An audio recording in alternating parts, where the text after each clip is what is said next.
I love the connections. I love meeting people, building relationships, not just external being clients or customers. It was the internal too, and hearing stories and trying to find out the best way to connect because we're all on the same goal. We're all on the same path trying to make, at the time, whatever company I was working for, them better and the customers happy and just trying to build the same end.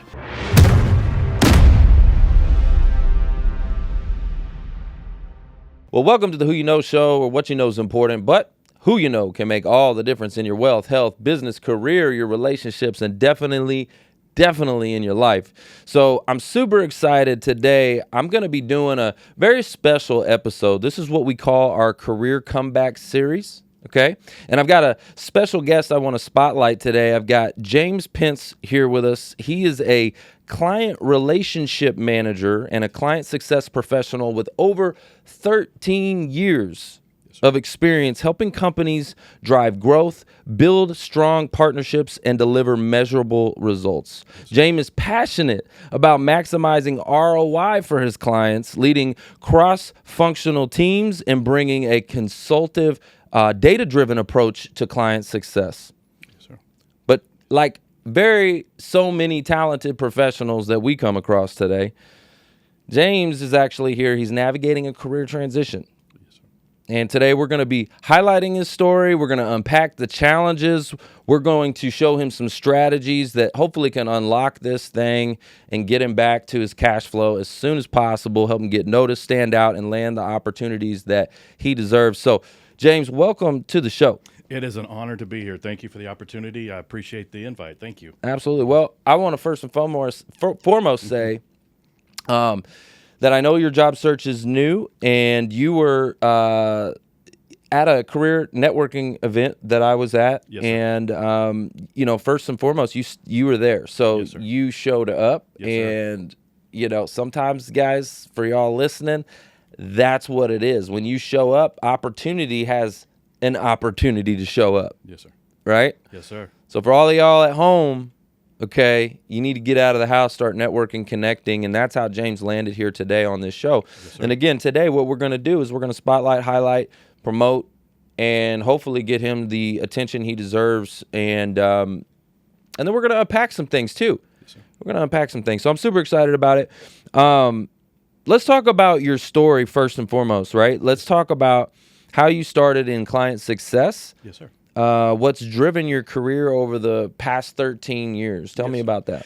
Basically, a long story short is that I have been, when I was young, I started multiple different positions, and I've been in sales, I've been in customer service, I've been in just all kinds of positions, the gamut of them that you can think of. But one thing that was always the same throughout all the positions is I love the connections. I love meeting people, building relationships, not just external being clients or customers. It was the internal too, and hearing stories and trying to find out the best way to connect because we're all on the same goal. We're all on the same path trying to make, at the time, whatever company I was working for, them better and the customers happy and just trying to build the same end.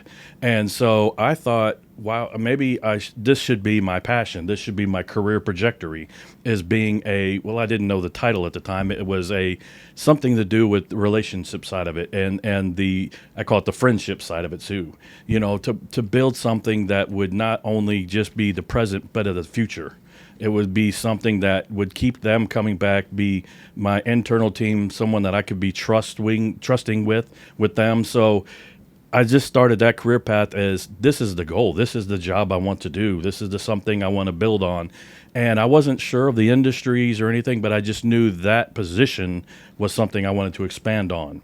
And I could learn the industry and I could continue with that position, but I keep saying that position, but that opportunity, that growth. Sure. And so that was something I wanted to continue with because I knew that was my ideal position. That was what I could fit in. That was what I could grow in. And so I didn't mind the industry. I didn't mind where it was going to take me, but I just knew what I wanted to do was meet people and understand them and listen to their stories and try to build those relationships and build that growth that way. Well, today what I want to do is really help you to unlock your story. Yes, sir. And really frame it for your job search. Thank you. right? Thank you. I know that's challenging, right? A lot of times when you come from corporate America and, like, this isn't what you're used to. You're used to doing what you do. Exactly. Right? And so telling your own story can be challenging sometimes, right? And it's the shyness of it too. I mean, because Well, and this is new for you too, right? Like coming on Correct. this show, like this is the first time you've Correct. done anything like this, Correct. right? It's I'm a listener more than a speaker as far as because I can speak when I know what I'm not trying to sell. I mean, because that's the corporate structure that I'm trying to sell you something, but I'm good at listening to a person one-on-one and just trying to be a shoulder for them to lean on and be that way. But I've never been one to tell my story. So kind of going back to your point that telling your own story and putting yourself out there and even going to not the career fair, but the networking event that we recently went to, it's kind of unnerving because I'm not a one to be, here's my story, here's who I am. Right. I want to listen to you and I want to help you because that's just my personality. That's who I am. Absolutely. And I totally get it. And I mean,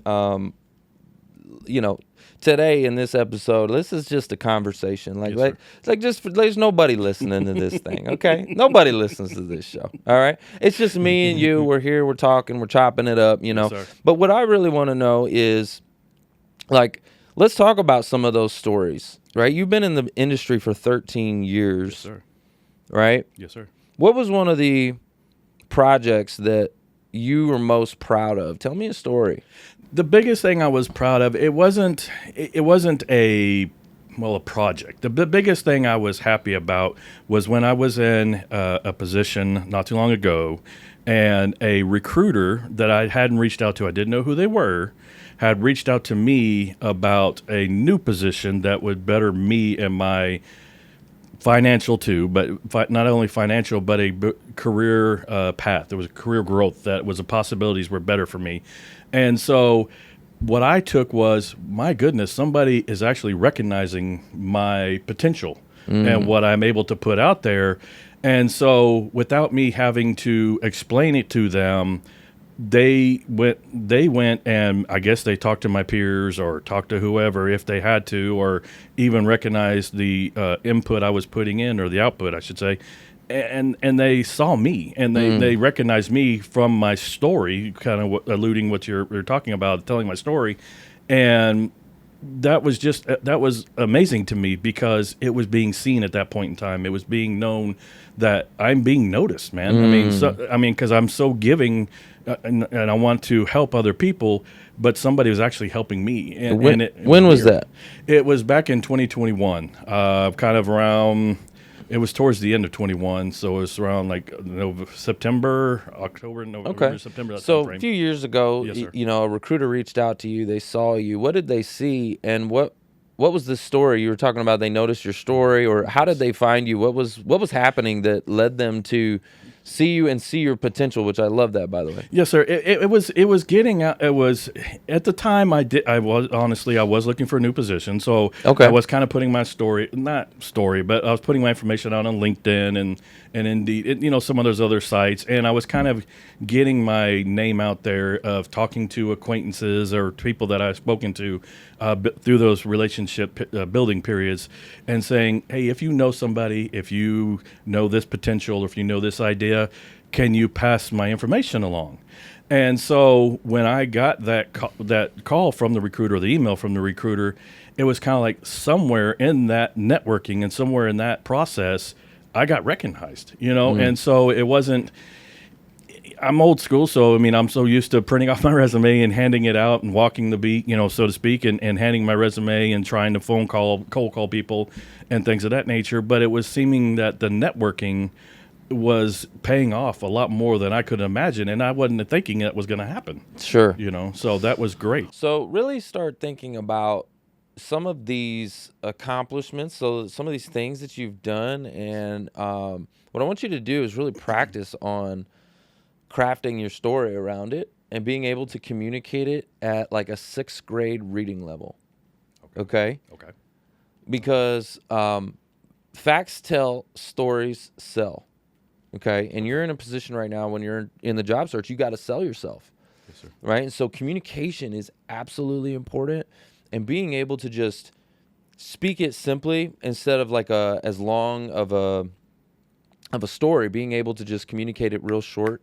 Especially nowadays, man, you got to think about it. We're in a time and day and age where attention spans are so small. We got TikTok, Yes. our attention spans are small. So being able to just be like, yeah, there was a time that there was a client of ours, she or he or however, there was a client of ours, and they were considering leaving because they weren't getting the customer service that they, right? Being able to summarize that story and just deliver it. Okay. And because of that, I was able to jump in and save that company XYZ, like give me the results. Okay. Why does it matter? Like, why are we telling this story in the first place? Okay. You're telling it because it's not just a pat on your back, but you did something for the company. Yes. You made a result for the company. Yes. Okay. Right? Okay. Yes, sir. So I think that would be really good for you. Just start practicing some of these stories and being able to just deliver them real short, because that'll help you in your interviews. And that's the thing. I do tend to get long-winded. I do tend to. It's because you're nervous. It. Yes, sir. You're nervous. It's okay, man. Yes. It's okay. Look, let's just be real. When you go into, like, you're coming in here, you're nervous. This is your first time podcast interview. No worries, man. Thank you. I want you to know there's absolutely zero, like, judgment or anything. Like, we're friends, okay? Yes, sir. When you go into a real job interview, there's some pressure there, right? Correct. Very much so. So in here, I want to take that pressure down. No pressure, man. Thank you. No pressure. I appreciate that. All right? Yes, sir. You're in a job interview. There's some pressure there. Yes. Especially because, you're trying to get back to your income and your cash flow and your family's depending on you. You got all these things going on. It's life, right? Yes. So there's some pressure. Very much so. And there's this judgment. I feel like I'm being judged or whatever, right? Because they're critiquing you. Right. Correct. So there's pressure. Correct. So you know what helps with pressure? Preparation. Being prepared. True. Very true. Like, I'll tell you, my very first interview of this show, when the first time I did this show, I was absolutely terrified. Okay, my first episode, I had notes like this, and I was like shaking. Like, seriously, I was so, like, if we ever go back, I have that first episode, and love to see my leg is like jumping around, shaking like this, and I'm hosting it, right? True. And I'm like reading line by line, and anyway, very scripted, very too polished, and it was just. I actually love that episode because it shows the transformation now. Yes. Now I have notes here to keep me on track. If we're just gonna talk, we're gonna have a conversation, and it's gonna flow and go where it goes. Thank you. And if it gets stuck, I got a place to go. Right? These are here to keep me on track. If I have, if I get stuck, I got a place to go. But other than that, we're just gonna talk, man. Okay. So yeah, no pressure. And but I would say when you go into a job interview, preparation, like I said, that is gonna calm your nerves. Now, there is something called over preparing. Correct. I've done that too. Correct. I've felt that. Yes. Yep.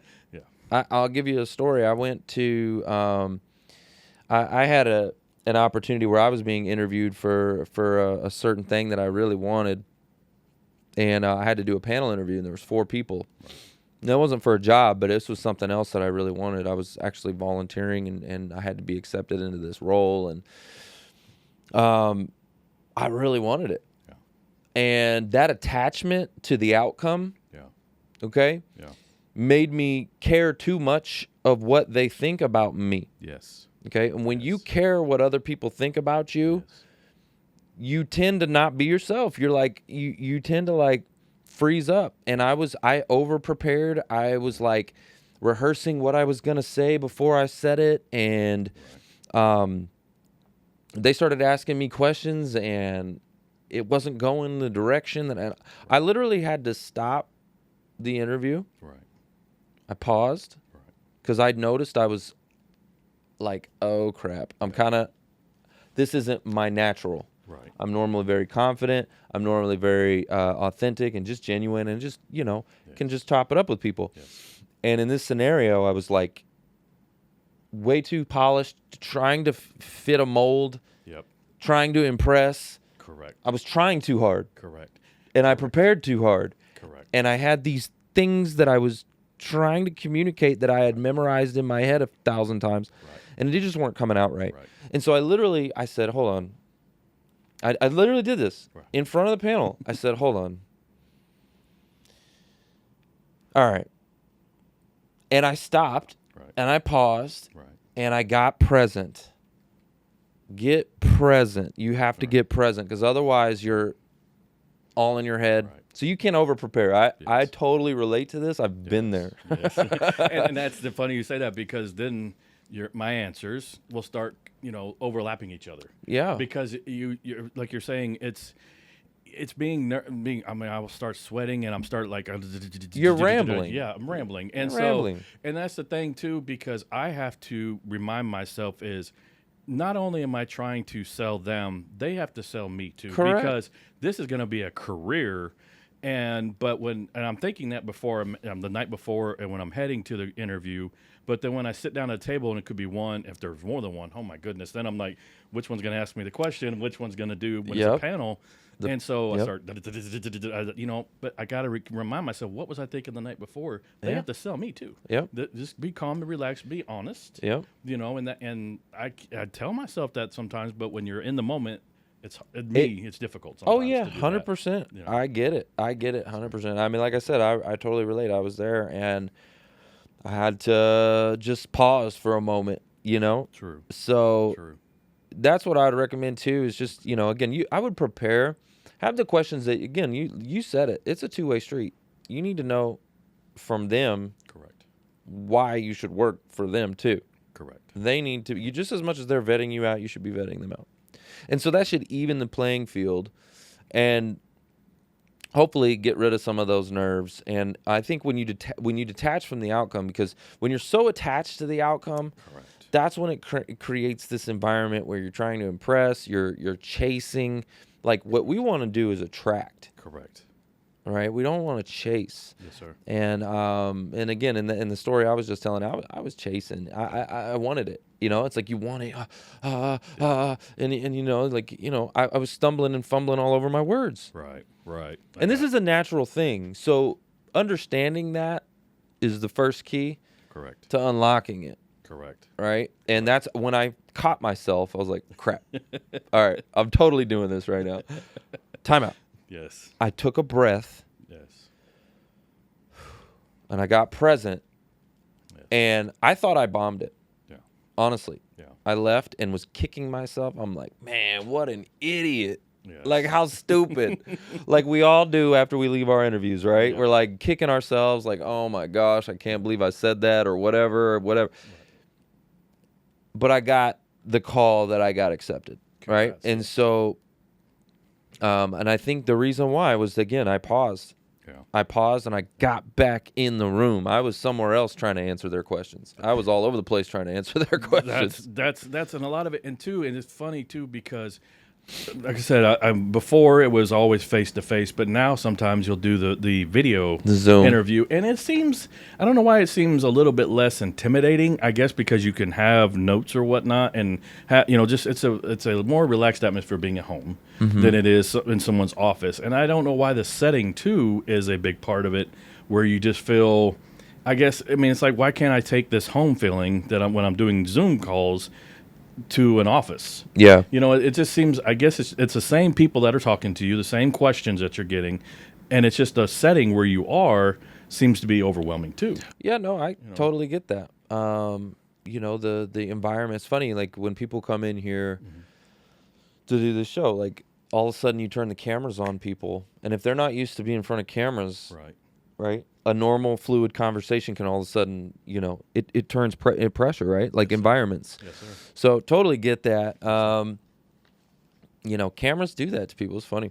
But and so being on Zoom might change up the way you interact. True. Right? It just seems it's less overwhelming. I don't know why it is that. I don't know why. Maybe it's because, it's not, you don't feel like you're present, you're talking to somebody, but you're not face to face with them. I don't understand that. No, I totally get it. Like, I've been with my sales team, and we're talking about honestly doing a lot more phone calls, getting away from a lot of Zoom calls, creating the Zoom, like going back to pre-screen on the phone Right. instead of pre-screen on Zoom, right? Gotcha. The pre-screen on Zoom creates a different environment and creates a lot more pressure, and it feels a lot more formalized. Right. And they feel like they have to, the person on the other end feels like they have to, like, be camera ready and all this stuff. And I'm like, at this point, we don't even, like, let's take that pressure off. Right. Let's pre-qualify and pre-screen on the phone, Right. right? Right. And it can be shorter. A lot of times on the phone, it's shorter. Right. Anyways, and then once you get them pre-qualified and you kind of explain the process and things, like, then we can move to a little bit more formalized meeting where it's on Zoom. Correct. So we're kind of actually going back, and I think COVID changed so much that Very true. we went so heavy Zoom, Right.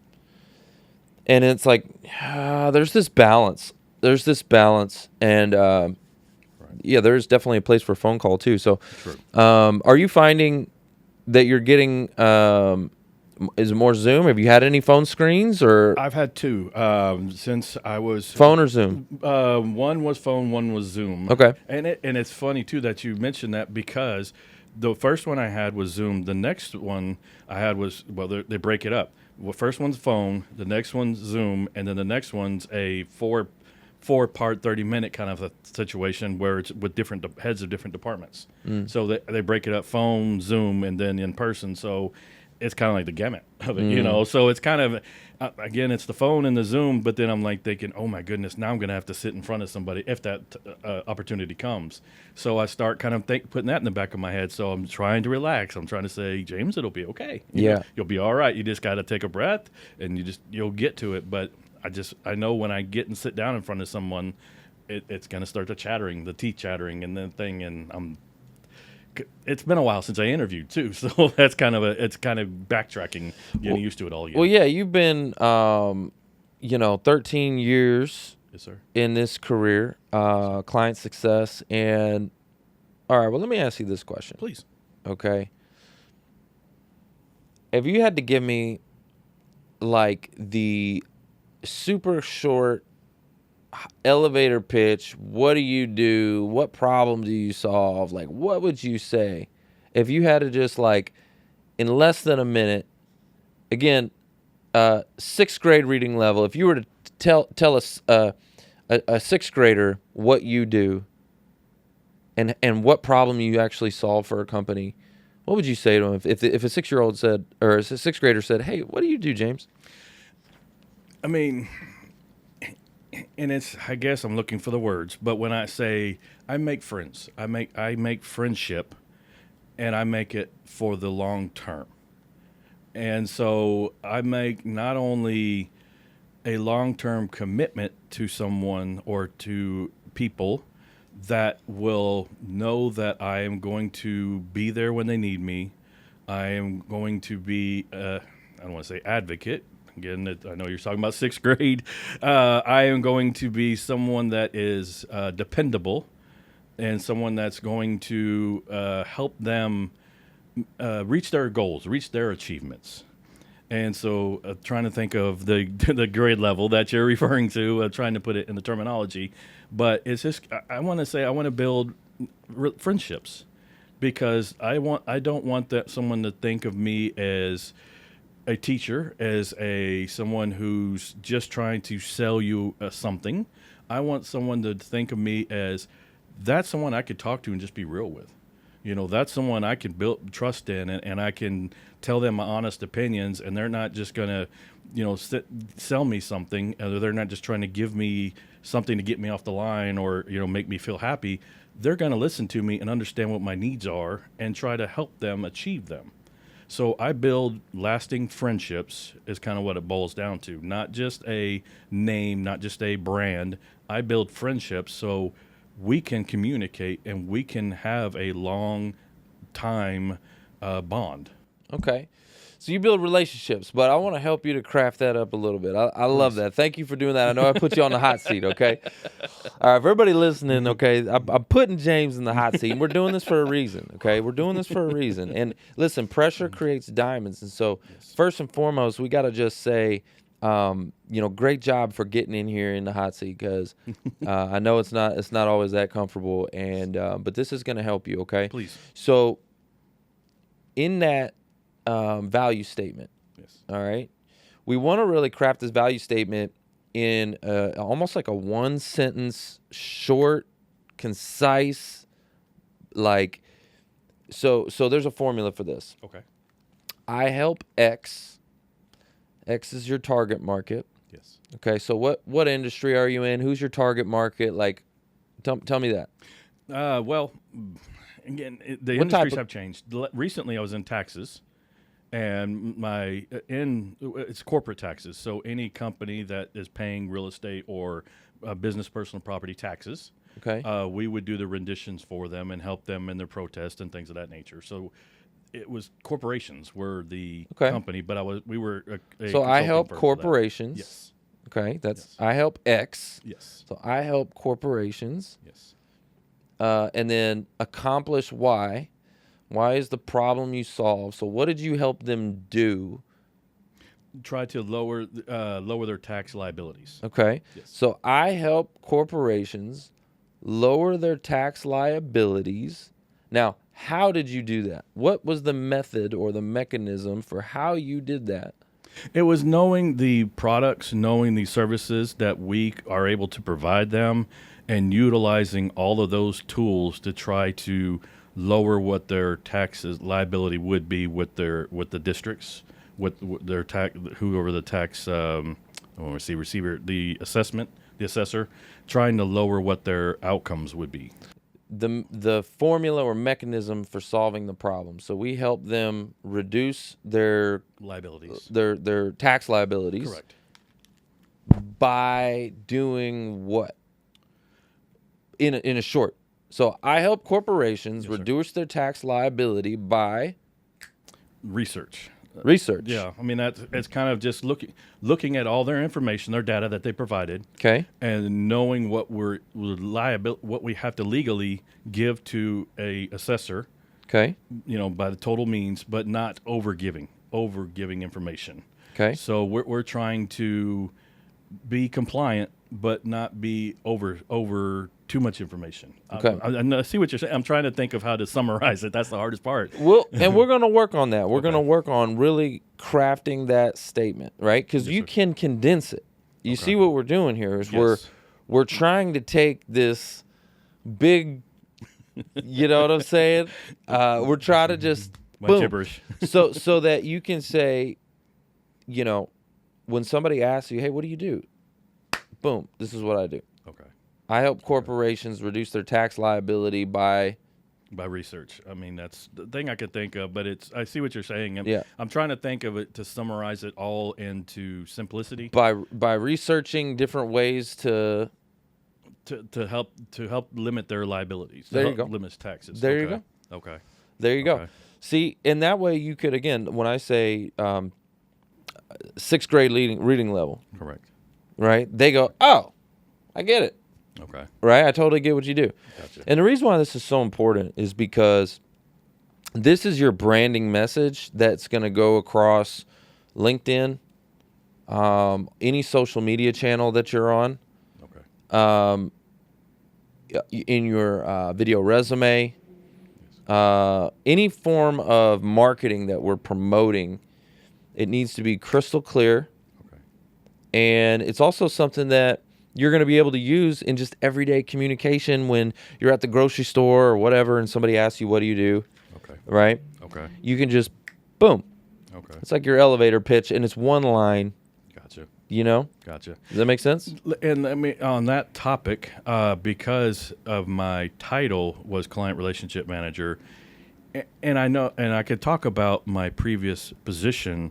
If I'm looking at other industries, if it wasn't in taxes, if it was something other, is there a way to summarize? I want to emphasize the relationship side of it, obviously, but I want to make sure that they see that I can utilize that other fields. Is there a way to summarize it, but not say, if I say taxes and then they look at me and they say they're in building bushes, I don't, whatever the case may be. Sure. I want to make sure that they know that I can bring that that title into their industry and do well in it, if that makes sense. No, it does. It does make sense. I think by broadening it and just saying corporations, Okay. right? Okay.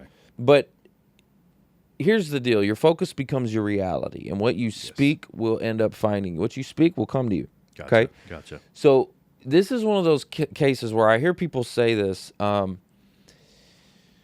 They want to broaden up. They don't want to lose any opportunities. They want to broaden it up because they want to cast a wide net. Yes. Yes. Right? Because I don't want to lose any opportunities. Correct. The issue with that is you speak to everyone, you speak to no one. By speaking to everyone, you speak to no one. Gotcha. Right? Gotcha. Like, I'll give you an example. So when I started in financial services, there's so much stuff that we can do in our industry. Oh, my gosh. I could rattle off a whole list of different strategies, tools, solutions, right? And when I got in the business, it was like I was trying to do it all. Right. And I became a jack of all trades, a master of none. Yes, sir. Right? I understand. Yes, sir. And I was getting mixed results. I mean, what was coming to me was all over the map. Right. Correct. I got you. Okay. No focus, because I was just trying to survive, and so I was trying to do anything and everything. Yes, sir. Yes, sir. Right? Yes, sir. I was just trying to survive. And again, why? Because I was in a scarcity mindset. I'm trying to survive. You hear my language, the words. I was trying to survive. It was my first year in the business, and I'm just, Yes, sir. okay? Yes, sir. And you're kind of in that same mindset, because that's what happens. People go into a scarcity mindset. And so what I'm hearing you say is like, well, I want to be able to like not lose any opportunity. Correct. Correct. Right? Correct. Instead, that's actually, I want you to know that's the wrong way to think. The way that I would like to reframe that is like, no. This is your opportunity to get exactly what you want. Okay. Forget everything. Right. No. What do you want to do? What industry? I want you to be laser focused, targeted, and I want to go speak to that as much as possible, because what you speak is what will come back to you. If you're telling people, I want this specific industry, this specific role, this is why I'm qualified for it, this is why I'm the best, boom, boom, boom, boom, boom. Right. And that's what you're speaking. Right. That is what will end up coming back to you. Gotcha. I understand. Okay. And if we make it, again, if you speak to everyone, you speak to no one. Right. Like, so I would recommend that we don't broaden it up. Okay. We need to focus it in. Okay. And really hone in on that message. Okay. Like when I started serving the job seeker community, and I started like my niche, the niche that I do and talk about all the time is the 401k rollover. I do that all day, every day. I can do it in the back of my, I can do it asleep. You know what I'm saying? Like it's on the back of my hand. I could do that. That's what I speak about all the time, right? Yes, sir. And that's what comes back, right? Gotcha. So you want to be the expert in something. Be the expert. And if we broaden it up, it's too much. Right. I wouldn't recommend that as much. Okay. And I know why we do that. Like I said, when I first got into financial services, I was talking about everything. Right. Because I was trying to survive. Right. And you're afraid if you close the door that the better opportunity might pass you by. That's Correct. my thought. But the truth to the matter is, though, I still do all those other things. Right. I just don't talk about them. Right. They end up coming to me too. Okay. I end up starting. Typically, we'll start with those 401k rollovers and the investments and the retirement and putting them in a better financial picture than where we found them. Right. And then the ancillary things that happen after that, like we end up doing a lot of other stuff too. It all goes into the full picture. Correct. So I'm not losing opportunities. Okay. You'll find that. Like, but what's interesting is, again, what you speak is what comes to you. My first year in the business, I was only licensed in life insurance. Oh, wow. Okay. Right? So that's all I was talking about. Right. That's all I could talk about. Right? And so what was I doing? A lot of life insurance. That's what came back to me. Right? That's what was I was licensed for. But anyways, my point to that is when you the riches are in the niches. When you niche down and really hone in on a focus, Yes. what you speak is what comes back to you. So I would really do that. I wouldn't broaden it up. Okay. When I go to your profile, here's the deal. When I look at your profile or when I see content posted online, right now we need to do marketing. Right. And when I see that content, I need to know what it is you do, what problem you solve, who you solve it for, and I need to also like you, right? Very true. I need to like you. So there needs to either be some entertainment value to it, Yes. some education value to it. So teach me, like, what is the, let's dive into that. What are some of the biggest mistakes that companies make that you help them solve? Like, what are some of the things over the 13 years? Right. I think the biggest thing is there's two types of philosophies when you're selling or when you're trying to bring a client to a company. You're trying to bring them to your company. Is that there's a funnel or there's the wheel. And I think of the funnel is I've sold you, you're done. You know, I don't need to do anything else with you. But I think the wheel part of it is that, yes, I've sold you XYZ product or I brought you to us, but let me help you grow your company. Let me help you grow your product.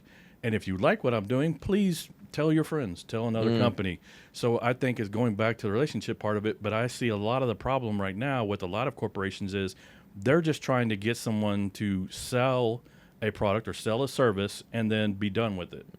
Transactional. And so they're not the repetitive business. They're not the renewals. They're not the free and the very easy and the more believed free commercial that, if you will, that a CEO of a company is saying, hey, other CEO or other whoever, you should talk to this company because they helped me build my company, not just sold me, but they're continuing to help me. And I think a lot of companies don't utilize that type of relationship. They just want to sell you XYZ product and stop because they've made the income off you just by selling you. Yeah. They don't want to continue anything else, any more relationships. You can ask them a question. They're happy to answer it, but that's it. They just give you the company line, but let's not do anything else over that. Yeah, they're not going to be proactive in servicing you. Yes. They're going to be more reactive. If you reach out to them, they'll help you, but they're not going to go above and beyond like you were talking about earlier. Right. It's kind of like, for example, we recently were shopping our internet provider because it got a little more expensive, or even our cable company because everybody's going to streaming now and such. And so we looked at a lot of them, and which one's the best that fits financially, and which one best gives us the product that we want. And so we'd call one, and they would say, "Here's how much it is." We call another, "Here's how much it is, but let me also tell you what channels you'll be getting, or what this might be, or what." So it's kind of the extra steps that they take. You just feel a more connection with them, that they're listening to me and trying to understand what I'm telling them. And I think, going back to the friendship quote I was talking about, that's what just makes you feel more comfortable. That's what makes you want to talk to them and deal with them, because they're not just trying to sell you and then you're done. Right. And so I think a lot of corporations, a lot of companies now, they just see maybe the bottom dollar, the bottom line, whatever you want to call it, but they don't see the long-term projectivity or the project that they can bring if they continue to work with someone. Yeah, they're more short-term thinking. They're looking at right now. Yes. And they're not looking at, the lifetime value of that client. Yes. So you've been searching now for a couple months. Yes. Okay. How many interviews have you had so far? Two. Okay. Yes. So that's about average. What we see is about one per month. Oh, okay. Yeah, about one per month is the average. Okay. And that creates some issues, though. I want you to know that average is not a good thing. Correct. I agree. Okay. Completely. Yes. Yeah, it's if you're only getting one shot a month, right? That's that creates a lot of that pressure. Now imagine this: imagine, okay, so you got one shot a month, so you're going into an interview and you're in that scarcity mindset because, man, this is my only shot. Yes. Like, oh my Yes. gosh, Yes. right? My dream has arrived. It's like, Yeah. well, I mean, it's the only thing that's arrived. Right, Like, oh right. my gosh, it's like, Right. yeah. Yeah. I get to pay bills. Yeah, exactly. It's like, but how would it feel if you had a pipeline of interviews and you had, let's just say you had like 20 interviews on the schedule for this month. Sorry, sorry. No, you're fine. Let's say you had, bless you. Let's say you had 20 interviews on the schedule for this month. Sorry. Bless you. Thank you. I was trying to hold it in. Let's say you had 20 interviews on the schedule for this month and you were going into one of those interviews. How much differently would that feel knowing that you had, 15 other interviews behind you? It's less stressful. I mean, Does that make sense? It makes, because you have other opportunities and also not just opportunities. I have a chance to go into an interview and learn what I did right, what I did wrong for the next one. So it goes hand in hand to teaching and to relax a little more because I have not just one potential. I have more opportunities to land something. And you're also thinking, okay, I've got these, let's just call it, let's say I had 10 companies I'm looking at. Yes. Well, it's like shopping cars, right? Like, yes. Let's say you were looking at 10 different cars. What makes you want to buy one car over the other? You're going to be asking questions, vetting them against each other, finding out which one's the best fit for you. Correct. Is it a Toyota? Is it a Honda? Is it you know what I'm saying? Like, yes, you're going to be vetting them more. Yes. When you have a pipeline versus in like, nope, you can only look at this Toyota Camry. That's the only car you can look at because you got bad credit and no one will finance you, but Toyota's going to finance you. They're the only one. So you're like, man, I really hope I get approved for this car. Yes. Yes. I understand. Okay. You get what I'm saying? Like, yes. I hope I get approved because I like, this is the only car. This is the only, like, right? Correct. No. So again, scarcity mindset versus abundance. So what we need to do is get you more of an abundant pipeline. Yes, and that'll help you build some confidence in your interviews, start to really vet them out, right, and get the fit that's really the best for you. I like that you stated that because, like you said, it would help me. Say I had 10 interviews and 4 of them gave me opportunity. I get to pick which one's best for me and my family, my situation. And you get to negotiate. Yes. Yes. Right? You have more leverage. Yes. Right? More leverage in your negotiations for your salary, for your benefits. Yes. I've heard of people negotiating their severance in advance. Yes. Hey, let's just be real. These companies let people go all the time. Yeah. That's a regular thing. How stable is the company? That's the big thing too. I mean, is it and that's bringing that to kind of a side note is the ones I've been looking at, a lot of the companies I've been applying to, I'm looking at stability. Mm-hmm. So I'm looking at the name brand too, that I know they're going to be there. I can go after the big ones because I know they're going to be there for the long term company wise. But the little ones, well, again, the new startups or the smaller companies might have more projectivity and might have more of something that would fit me. But at the same time, it's hard to research those newer ones too. That are they going to be good? Are they going to be there? So I have to do a little mixing of, I guess, too. Would that be beneficial or something along those terms? I would say some of the bigger companies are like, it's hard to get in. Okay. Harder to get in. Okay, not impossible, but harder to get in because there's so many layers and so many hoops and just there's a lot you got to get through. So to build relationship and connection and to be able to get your way into the company, to get conversations with people, because really this is what we got to do. Yes, sir. Applying online is not going to get you anywhere. I'm going to tell you this right now.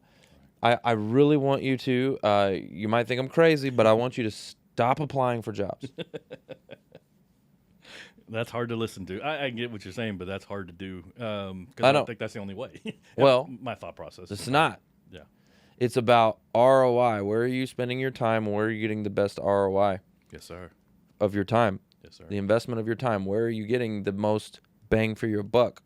So let's talk about that. Let's unpack that because in order to get to that 2 interviews, how many, first of all, where did those interviews come from, number one? Did they come from you applying? Did they come from you networking? Did they come from somebody found you? Where did those 2 interviews come from? Do you know where they came from? The 2 newest ones were from me applying.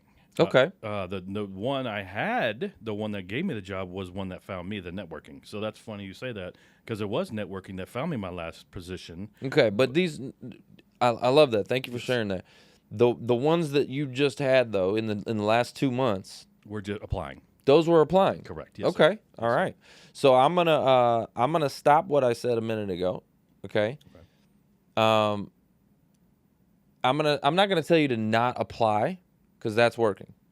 So for me, Yes. it's all about results. Again, ROI, return on investment. So if you're investing your time applying, how many well, here's the question: how many jobs did you have to apply to get those 2 interviews? I've applied to 22 positions. Okay. I kept a running checklist, and I got 2 out of those. Okay, that's actually good. Yes. No, that's actually good. Okay. That's like, was that like 10%? Math-wise, yes. Yeah. I would believe so, yes. 10%, but no, that's actually really good. Okay. For job search, applying online, 10%, dude, that's really good. And you may not think that. No. And like I see what you're, because I would a have lot of people are opportunities. applying to like 1,000 jobs. Exactly. It's like they're getting a 0.1%. Right. Okay, that's what most people's experience is. So that's why I normally will give the recommendation to stop. Like if you had, all right, if I had asked you those questions and you had told me, yeah, I applied for 1,000 jobs and I got 2 interviews, I'd say, quit that. Right. Quit that. Right now. And I rather would. I mean, because it's a scarcity that, like, I didn't even know if I'm applying online if they're receiving my resume. Yeah. Because if they're being rooted out, if a keyword's not there or whatnot, I would rather talk to somebody. I would rather have a connection, because then I know at least if they turned me down or said that you're not a fit, at least we've had a conversation and you're not just denying me because you didn't see a keyword on my resume. Normally, my recommendation is to get a human involved first. Yes, sir. And apply when they ask you to. I like that. Okay. Do you understand? Yes, sir. Get a human first. Yes, sir. Because if you don't have a human, you're dead in the water. Exactly. Most of the time. Okay, I'm going to throw an asterisk out there, because you actually are, your 10% result is actually far superior than most people. No, it really is. A 10%, like then we want to crank it up to, 200 applications. If we get the same 10%, that leads to 10 interviews. This is a numbers game. It's very true. So your 22 applications at 2 interviews is actually good. It could either be a fluke, That's a possibility. or you're doing something correct. So, True. I would say continue to do that. For me, it's not about. Listen, I want what gets results. Period. So I will continue to do that. But I also want you to try this approach too. Please. People first. Okay. Right? Because Yes, sir. humans hire humans. Yes, sir. Right? Yes, sir. Network, get people involved, Yes, sir. have human connection, Yes, sir. really focus on your story. Yes, sir. Man, I've you got got to get that down and be able to just pow, right? Yes, sir. Focus on your story, get people involved. You're a super likable guy. Thank you. Let me just tell you that. Thank you. That's the reason Appreciate why I that. brought you here. Just like, you're a super likable guy. So we you. got to have that really shine, Thank you. but your story's got to shine. The results got to shine. Why are you the best guy for this? You know what I mean? That's got to shine. That's true. And have those human conversations. Informational interviews are going to be your lifeblood. Getting humans that work inside these companies to start having conversations with you. Yes, sir. And then what's going to happen is naturally they're going to ask you, "Hey, have you applied for anything?" Right. You say, "Actually, no. Right now, I'm just trying to. I'm getting insights." Correct. Right? Correct. Because you're not desperate. Because you don't have scarcity mindset. Right? That's the goal. That's the goal I'm trying to get to. Relax. But that's yes. where we got to get to now. Yes, sir. Before we got to get to that point in your mind right now. Like, just pretend, fake it till you make it. All right. You're not desperate. You got $10 million in the bank. You are looking for the frickin' dream job. You're looking for what you want. You're going to speak to that. You're going to speak life to it. You're going to that's what you're going to be seeking. Right. If you're going to be seeking anything, it's going to be that. Right. Okay. And it's funny too that you say that. I think with age too comes that wisdom that I'm not a 20-year-old chasing a dollar to try to go out with my friends Saturday night. I'm trying to make a long-term commitment now that I'm trying to put money back for my retirement, my son's college tuition. Amen. It's a lot more, I guess the perceptions and what's important change. So I have to start thinking I'm not just chasing a job for money. I have to start thinking long-term, and kind of going back to your points earlier is that I have to make a goal, and what's the goal is to take care of my long-term financial health and my family's health. That's the entire reason why we do this in the first place. Is that you originally, when you walked in here and you asked me the question, this was off air. He asked me the question about, is the financial your side gig or is this your side gig or what? Or does it all mix together? It all mixed together. Right. It all mixed together. And the reason why is because what's the whole reason why we go to work in the first place? To make an income. Make an income. Why do we need income? Pay bills and to have a life. And to do what else? You were talking about to enjoy your time, to have fun. Enjoy your time, have fun, Yes. support your family.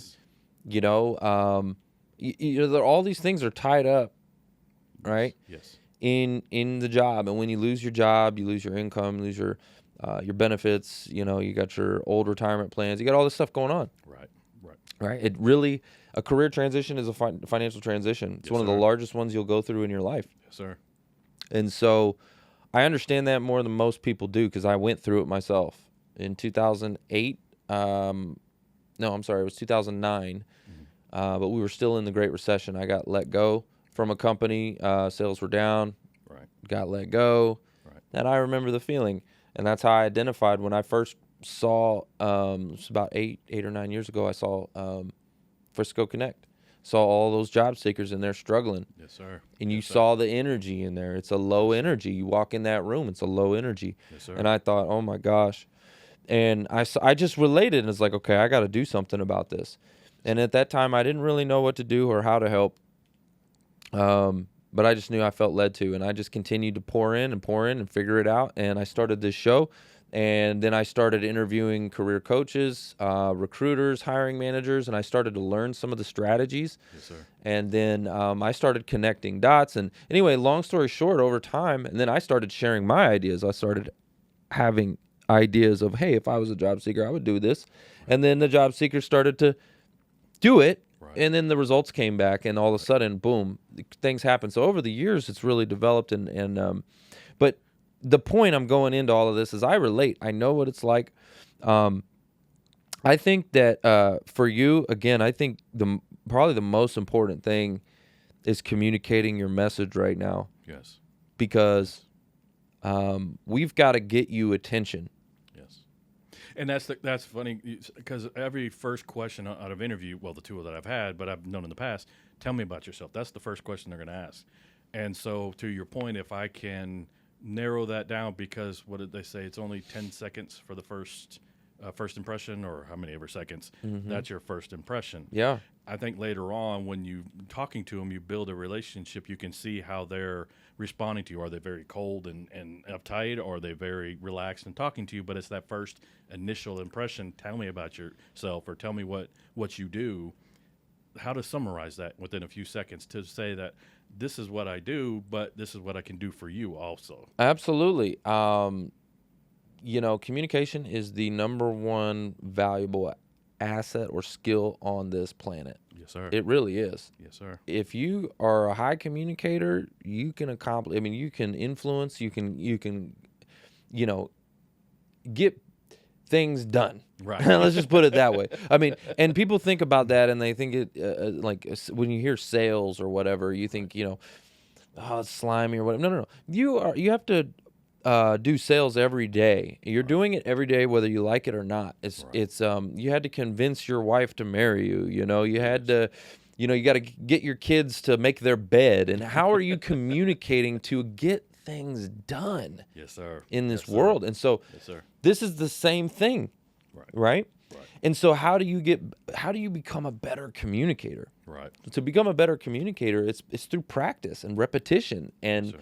Like, again, I go back to our first episode of this thing. Sucked, man. It was not good. I was awful. Yeah. But I've done 500 episodes, one over another, right? Practice, repetition, and honestly, there's multiple things that this will do for you, but you need to start building your personal brand and creating content. When you create content, Yes, sir. like, it's going to do multiple things. Number one, it's going to help you with your communication skills. Yes. When you go into an interview and they ask you one of those questions, you're going to have it nailed because you've already created a piece of content around that. You're going to remember it. Right? Because you created a video or a carousel or a newsletter, or you wrote something, like, you're going to remember it. Right. You're going to solidify it. Very true. Right? Very true. Because you created something around it. Yes, sir. Right? Yes, sir. It's going to help you practice. It's going to help you market, which is going to bring visibility to you, which is going to bring inbound leads, and it's going to actually bring you recruiters to your profile. Yes, sir. All right? Yes, sir. So the whole goal here, I want you to stop chasing and start attracting. Okay? I like that. Right? Seriously. Yes, sir. And where attention goes, money flows. Yes, sir. Seriously, where attention goes, money flows. And so right now, what you need is attention. You need top of funnel. Okay, when you think about a marketing funnel, right? If you've ever seen a marketing funnel, you have the top of the funnel. Yes, sir. The top of the funnel is awareness. Yes, sir. What I want is as many eyeballs as I can get, regardless of whether those eyeballs. This is where I want you to not care what people think about you. I want you to be super authentic and be genuine and be you. Yes, sir. Don't try to be someone else. Okay, Gotcha. Be yourself. Gotcha. Because whether they like you or don't like you, what we want is we want as many eyeballs as possible. Gotcha. And the way that you're going to do that is by being authentic. Yes, That's what people are starving for these days. Yes, sir. There's too much fake. Yes, sir. I agree completely. You know what I'm saying? Sir. Yes, sir. So by being yourself, that's what's going to draw. Yes, sir. And some people are going to make assumptions about you. Some people are not going to like you. Right. That is okay. You know what that just did? Helped you save time. Yes, You're sir. not chasing that company. Yes, If sir. they don't like you because they saw a video of you and they're like, nah, James ain't my guy. Yes, sir. Good. Yes, sir. Yes, sir. You saved me time. It wouldn't have been a good fit for me. It wouldn't have been a good fit anyways. Yeah. Right? Yes, sir. You'd have been over there chasing that, Yes, sir. and you'd have found out anyways that it wasn't a good fit. And taking it to heart more. Taking it to heart more. Yeah. In this way, you're like literally weeding out things that you didn't even know, okay? Because they're just not you're not even gonna get in the process with them. And that's good. That's a good thing. You don't want to waste time. What you want to do is, again, awareness. What happens in the funnel is as many eyeballs, Right. but what happens is it narrows down. You're gonna get less at the end, which Right. is action. So you goes awareness, Right. interest, Right. gets a little smaller. Right. Okay, so this many eyeballs. Now I have this many that are interested. Yes, sir. This many start to make a decision. Okay. Okay, Okay. and this many start to take action. Okay, Understand. Yes, sir. and that's what we want. But we want top of funnel first. Right now, we got to focus on as many eyeballs as possible. And again, when you're marketing and you're creating the content and you're doing it in this way, you are practicing crafting your message, which I think is super crucial for you right now. We got to sir. craft your message. Yes, sir. And I wanted to mention that too, that when you were talking about doing this show, I wanted to thank you for doing this show. And the reason I bring that up is old schoolers like me had a process back in the day before when I was looking for my first jobs or recent jobs. And I didn't know what to do. I was just, like you said, cold calling. I was bringing my resume to doors and whatnot, doing it the old way. And this is opening my eyes to this is how helpful now and the new media and the new ways of doing things that this is what I need to do because it's just, I didn't know it. When you're doing it by yourself, before I went to Frisco networking and I was just doing it by myself, I didn't know what to do. So I'm just kind of throwing things together when I Google something or I look up something, this is what you need to do. But when you're talking to people that have been there, have done that, have ideas now, it's much more beneficial to hear it this route, this way, instead of just doing it on your own, knowing you're not on your own. You're finding what people that will help you and can give you ideas, and I appreciate that in this show. I thank you for sharing that. We actually do something called Coach's Corner. It's a mastermind that I teach, and so I want you to join that, because what's cool about that is you do get to hear not only just the strategies that I'm teaching and how to implement them and how to get the results and all of that, not just that, Okay. but you're hearing from other members of the community who are implementing those strategies Yes. and getting results. Okay. And what that does is it reinforces it. Yes. Okay, you're not just hearing it from me and going, "Oh, okay, whatever you're talking about." That, like you're seeing another job seeker go, "Oh, I made a video resume and I put myself out there and it was super uncomfortable, but I did it, and I got all these interviews out of the job." Yes. And and you're like, "Dang, okay, I need to do mine." Right. It reinforces that. Right. And also you get to hear in a mastermind, you iron sharpens iron. So what you want to do is also hear other things. If you come and attend, I want you to share what's working for you. Right.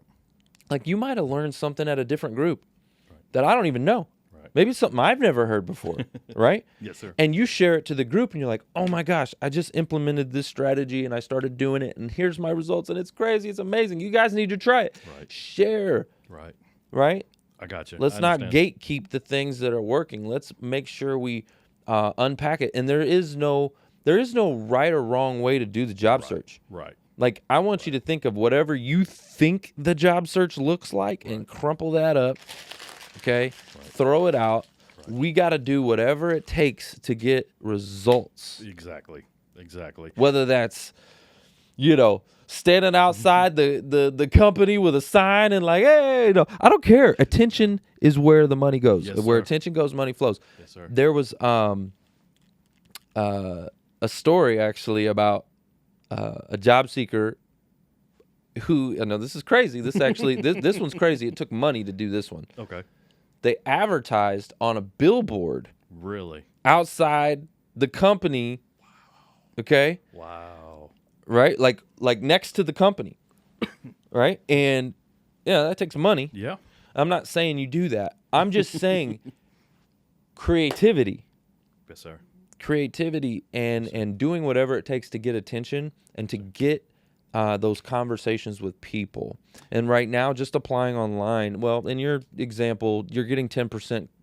You're getting 10% results. So continue to do that. I don't want to tell you to stop doing that because it's working. Right. We need to maybe amp that up a little bit, because I want you to have, instead of one interview a month, Right. like we need to get 5 to 10 interviews a month. And to your point, I'm glad you, and it's funny you just said it because it just came to my mind. When my second interview, I was talking to the young lady on the phone, and she said, "We have so many people applying, we had to close the job rec. description Yeah, online Yep. because there's so many people applying. We have to go through so many people." And that, to your point, that what do I have to do to stand above and beyond? My message may be the same as Sure. everybody else, but what it at least will show them my personality, my what I can do for them to stand above and beyond the other ones. Yep. Again, they may have more background, they may have more experience, but at least give me the opportunity to show that I'm serious, that I'm positive, I'm a good person. At least look at me. At least give me the opportunity to speak with you. If you don't like me, fine. But at least get that door open that I can at least communicate with them. So this is helpful that I can find other ways to try to help me above and beyond, or try to at least get my voice in there. Your voice. Yeah, Yes. we need to unleash your voice. And what's going to happen is, these employers are going to start seeing you online. Imagine that 10% result that you're getting right now. Yes, sir. But you had a strong, powerful, personal brand, right? Yep. That when those employers, let's say they looked at your resume, and what do you think they're going to do? They're going to look at your online presence, and they're going to see you online. Yes, sir. And now they go there and they start seeing, wow, here's this carousel of the top 5 mistakes companies make around, what you do, and Right. pop, pop, pop, pop. And it's like, all this content where you're speaking about, and they get to see proof, Yes. right? They get to see Yes. proof that, gosh, man, this guy really knows what he's talking about. Yes, sir. And they get to see you. They get to see the human element, the person behind the words, the resume, the human Correct. side of this. Correct. They start seeing that and they go, wow, I really like this. Also, what this does is it helps overcome ageism, age discrimination, because, Yes, sir. they don't think you're going to do that. Right. They start seeing that and they're like, oh, wow, he's actually relevant. He's on social media. He's got a social presence. He's got a personal brand. Oh my gosh, wow. Right. And, he's creating content like, this is good stuff. I like this. Right. And they start seeing videos of your Right. personality and the human side of you. Right. The reason why I brought you here today, right? Yes, sir. No, really. Thank you. The likability, because Yes, you got to know, like, and trust. Yes, sir. But the first step is know. They got to know you. If they don't know you, they don't flow you, baby. Yes, sir. Okay? Yes, sir. That's what Grant Cardone says. If they don't know you, they don't flow you. So number one is they got to know you. Again, Yes, that's sir. top of funnel. Yes, sir. And that brings the likability. Yes, sir. And then they got to trust you. But I got to like you, man. Yes, sir. If I got 20 resumes in front of me, and they all on paper can do the job. Right. Right. Why am I interviewing these people? Because I want to know if I like you. Right. And along that too, because being an established adult and being established in jobs, I'm not going to say I ask for a lot more of the income, a lot more salary, because on a lot of job hunting now, they'll ask, what are you looking for salary wise? Well, I may be able to do better than someone just out of college or something like that, but they're asking for less money, or they might be able to do better than me, or whatever the case may be. But because they're cheaper, going with ageism and salary wise, we may be equal, or they may be better, I may be better, but because I'm asking for more up front than they are overlooking me and looking directly at them because of the age, because of what they're asking for, because just they don't have the knowledge. They don't know what they're looking for, long term. So that kind of go with the ageism, I guess, and the salary asking and things of that nature. Yeah, but you got to, and you got to prove your worth.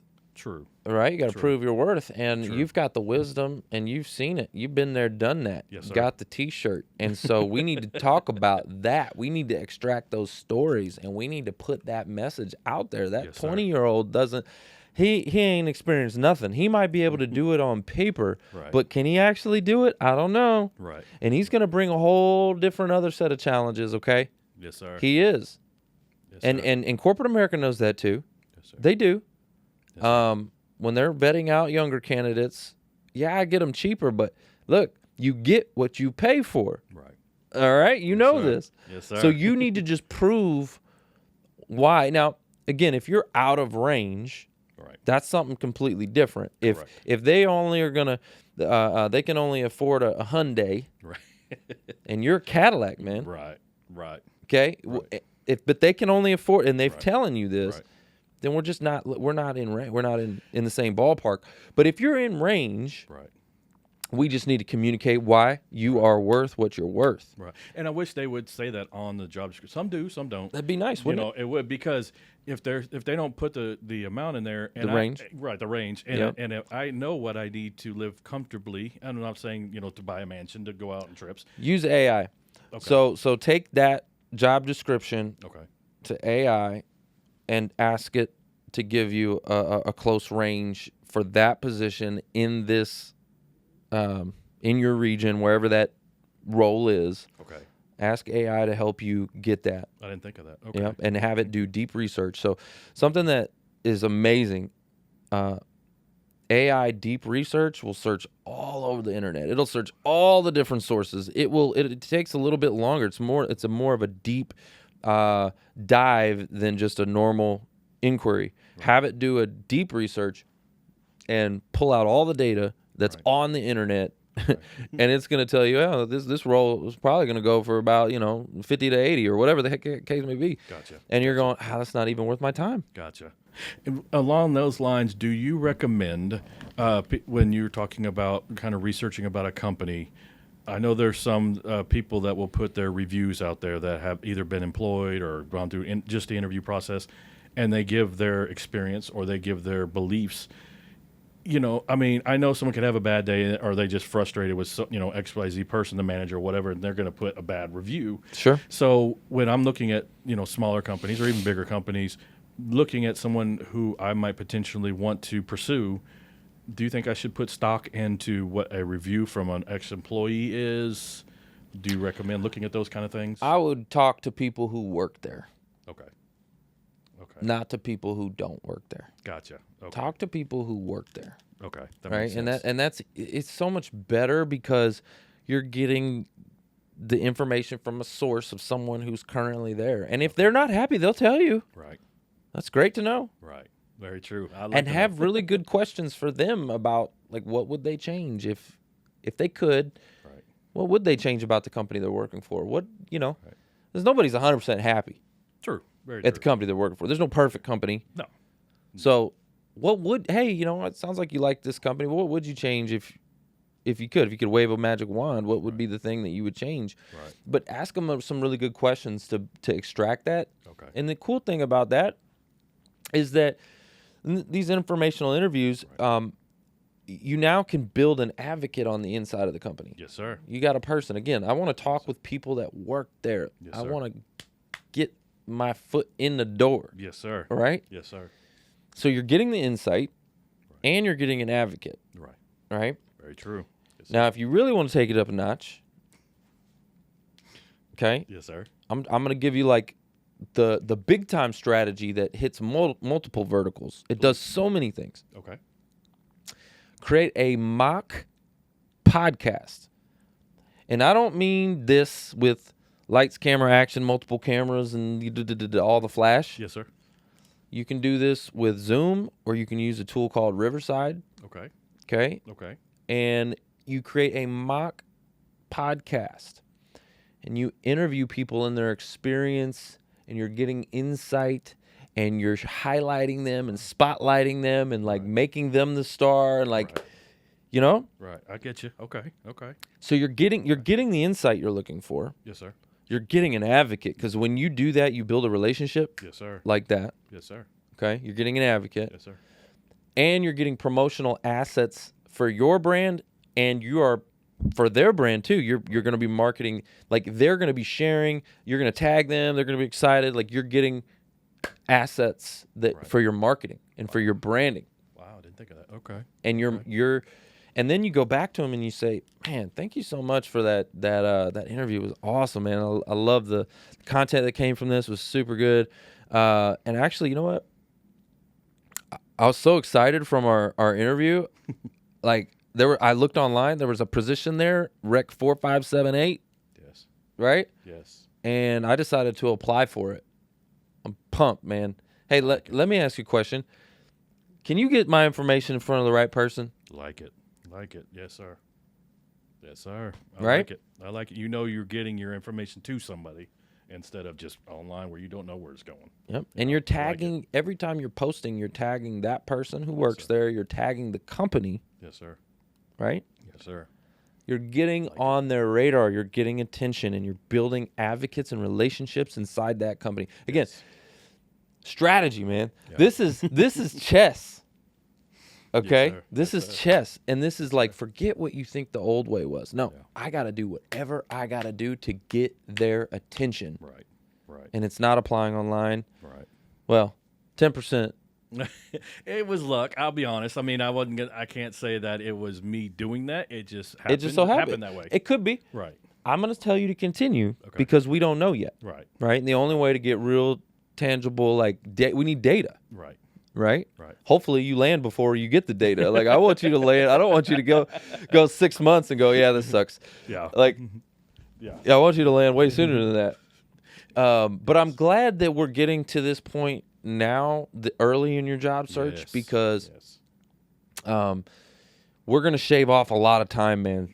Us working together, we're going to shave a lot of time off. I promise you. If you just follow me on this stuff, Yes, sir. and a lot of it's going to be uncomfortable, but you've already proven to me one thing: you're willing to do the uncomfortable. Yes, sir. You being here, I know, is uncomfortable. You're willing to do the uncomfortable, which is why I like you. So we're going to do this, and I promise you, man. Let's dig in and Let's get some results. And I'm glad you said that, because when met you at Frisco Connect, that listened to some stories that they were saying it's been 8, not years, but almost a year, 12 months, whatever it is. And I get it. It takes time, but at the same time, I'm thinking, my goodness, I got to pay bills. My son's going to be in college. I got to start preparing for that. There's so many of those things that come to the forefront in your mind that you got to be ready for these. I mean, if God forbid someone gets sick or someone gets hurt or whatever, there's going to be things that you have to take care of. So, you have to kind of get that mindset of you're looking for the long term, so you want to be happy, but at the same time, I need something now that's tangible that I can help. Absolutely. Look, we don't need to take a year. That messes people up. Yes, sir. 1 year in job search, you don't know what that does to you financially, what that does to you mentally, what that does to you just in your entire life. It impacts so many things. Yes. Spiritually. Yes. Right? Yes. It's not good. Yes, sir. You question a lot. We were designed to work, especially men. And I'm not going, look, women too. But I agree. But listen, man, man to man. Yes. Right? Yes, like sir. when you're not working and providing for your family, like that's what we're providers. I broke down in tears the day I got let go, because I had to tell my wife, I do not have a source of income to take care of my family. She's a teacher. She said, I will take care of us. We'll have to make cutbacks until you can find something. But I was down in tears, and then having to tell my 14-year-old son, Daddy just doesn't have the job right now. You will have your needs met, but you can't have your wants. There's the difference in that. And so, but having to tell my wife and my 14-year-old son, look him in the eyes and tell him Daddy doesn't have a job, and I feel like a failure. I felt like a letdown. Those fears are still there, but at least having these conversations that I know there's possibilities now being reached. I've prayed on it. I've done everything that I could think I can do. I'm going to try to do more. I'm going to do whatever I can. I'm going to make those commitments. But getting through that initial, man, it hurt so bad, because I felt like, my lifehood is gone. Yeah, it's again, like I said, for a man, like we are naturally built providers, protectors, and when that's taken away, it's hard, man. So I get it 100%, and no, we don't need to take a year to do this. Thank you, please. All right, we don't need to take a year to do this. Thank you. But listen, man, I'm excited for you. I'm excited for what's coming, because this is a transformation you're going to go through. You're going to go through this journey, and it's going to be hard, and it's going to be uncomfortable, and there's going to be moments of fear. But you know what? We're going to get you some results, and I'm excited for you, okay? Thank you very much, and I appreciate, again, this opportunity, man, because like I said, knowing somebody is listening and wants to help and is giving me options and avenues and things to try out, it's a blessing. It honestly is, because I'm not just on my own. Again, back to handing out pieces of paper. Please listen to me, walking down the side of the street, handing out at the car windows, and please, help me in that. And it's just, thank you. I appreciate everything. It's my pleasure. My pleasure. Thank you for being here. Anytime. And thank you guys online for tuning in. Guys, that's the show. It's all about who you know. Yes, Bye. sir.